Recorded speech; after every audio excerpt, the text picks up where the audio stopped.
This investigation and recovery is a highly coordinated effort. I want to thank all of the federal, state, the local agencies that have worked tirelessly yesterday and today to help the victims of this act of war find relief and to help the United States of America locate the people who are responsible for these terrible acts of war.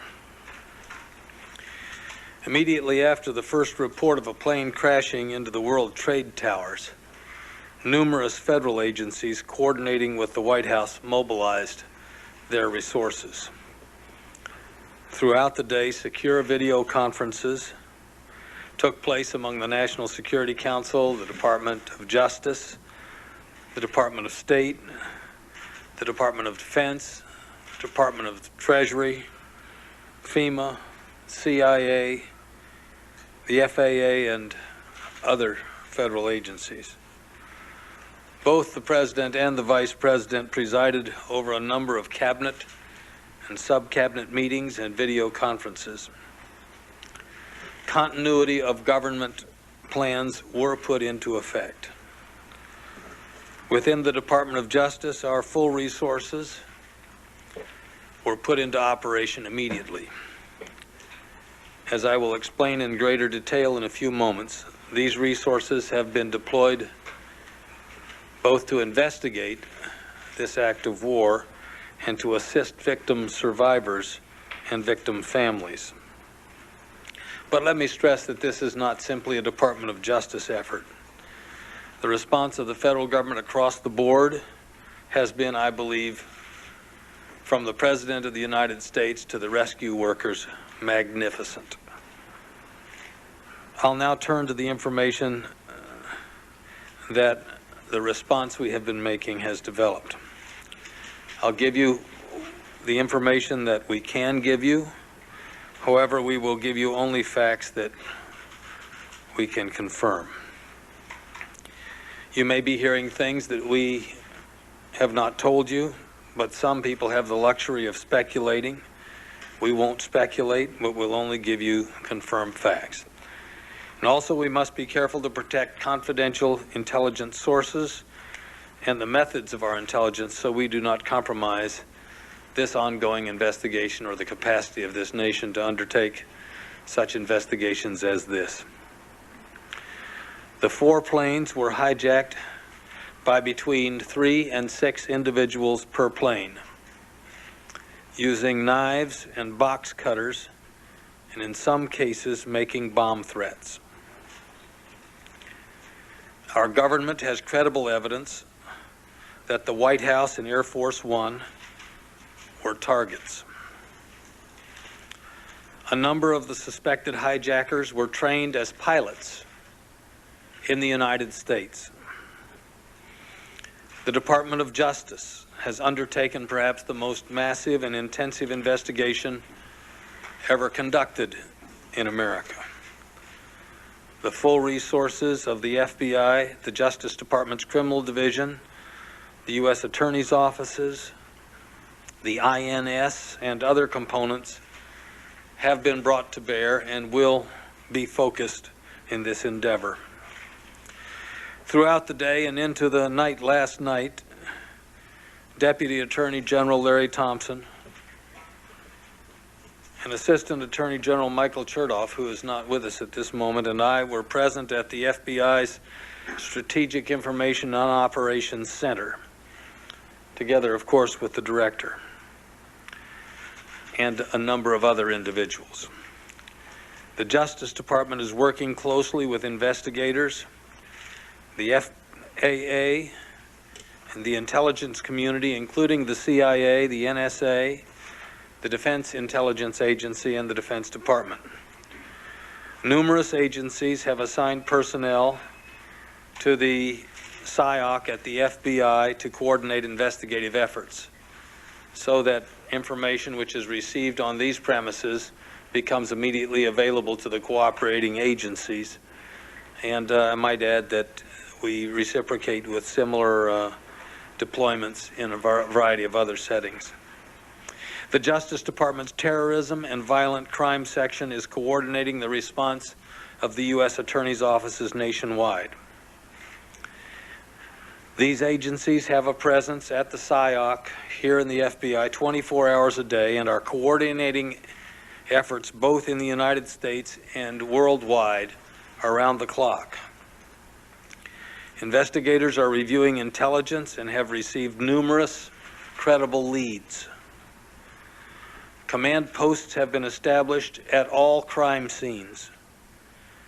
Evidence response teams and the FBI's disaster squad have been deployed to the crash sites. The recovery of bodies and the collection of evidence is ongoing at the Pentagon and at the crash site in Somerset County, Pennsylvania. Investigators are working with the National Transportation Safety Board to recover the black boxes from the crash sites. The crime scene at the WTC has been secured, but is not yet a crime scene accessible to investigators.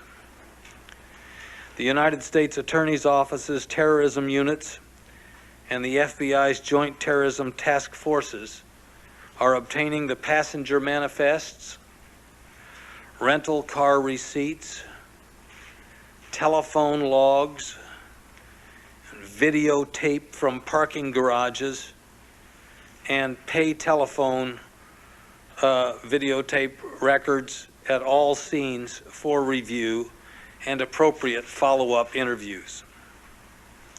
All investigative resources of the FBI's laboratory and crisis response capabilities have been mobilized. Now let me turn this podium over to FBI Director Bob Mueller to talk more about the investigation itself. Thank you, Mr. Attorney General. I want to start by saying that the men and women of the FBI join the nation in expressing our deep sympathies for the victims of these horrific tragedies and their families. And we, all of us in the FBI, pledge to those directly affected by these attacks that we will leave no stone unturned in our quest to help find those responsible and to bring those individuals to justice.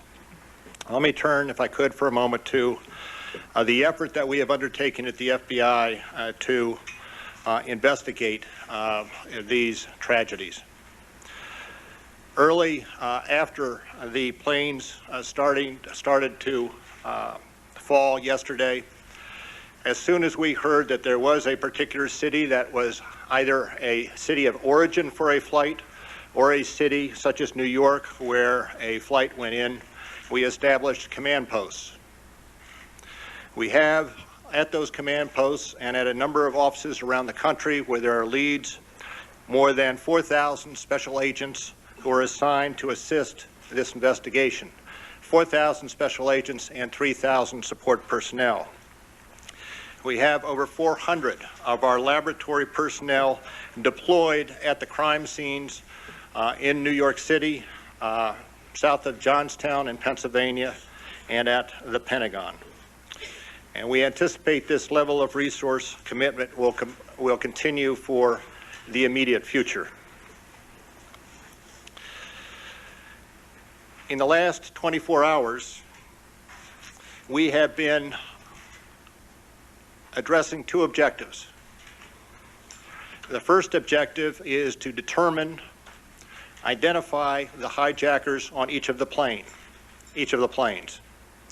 Having identified the hijackers on each of the planes, we then have sought to identify any of their associates remaining in the United States.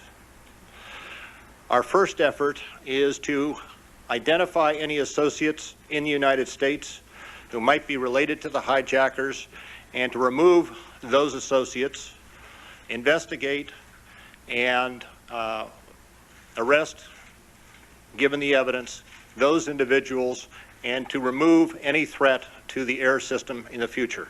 That is our first objective. The second objective is to gather any and all evidence we have as to whom assisted the hijackers, and not only in this country, but also overseas. We have, in the last 24 hours, taken the manifests and used those as an evidentiary base, and have talked to many of the families of the victims, and have successfully, I believe, identified many of the hijackers on each of the 4 flights that went down. We also have identified through a number of leads, principally at the cities of origin, a number of individuals whom we believe may have had something to do with the hijackings, and we are pursuing those leads aggressively. Let me conclude at this juncture by emphasizing again the FBI's total and unwavering commitment to this investigation. We will not stop, and as I said before, we will leave no stone unturned until we have determined who was responsible for these attacks on our freedom. Now, I would be happy to entertain questions, as I'm sure the Attorney General would.